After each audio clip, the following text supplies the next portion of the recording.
Thank you for viewing another Designer One training video. In today's video, we're going to show you our secondary contact exporter utility. Inside of ACT on a contact, you have the ability to associate a contact as a subcontact or a secondary contact.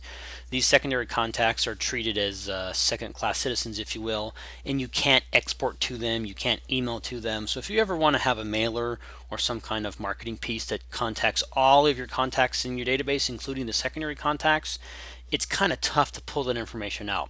Well, we have a utility that will take that information and put it into Microsoft Excel. So here's how it works. Let me go ahead and close ACT here, and I have already downloaded my secondary export setup file, so I'm going to go ahead and double click on it so I can run the installer. Installer is a typical Designer One installer where you just got to click next a couple times. I don't believe there's any options in this one, so just leave everything as the default. And we'll see what happens here. The installer shouldn't take too long. Okay, the installer is now done. We're going to go ahead and click on close, and then we're going to open up ACT. And you notice when ACT opens, it's going to prompt us for a registration piece. So I'm going to go ahead and click on register.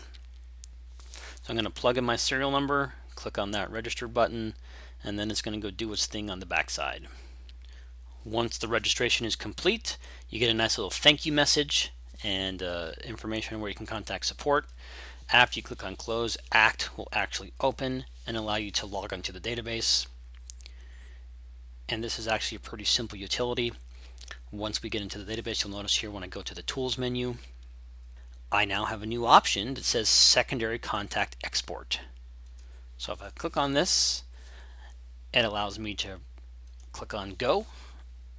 And once it's done, you can click on close, and here it is.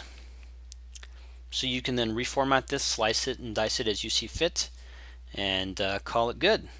That's our secondary contact exporter. Thank you very much for your time. Hope you guys are having a great day. Hope to hear from you soon. Thanks.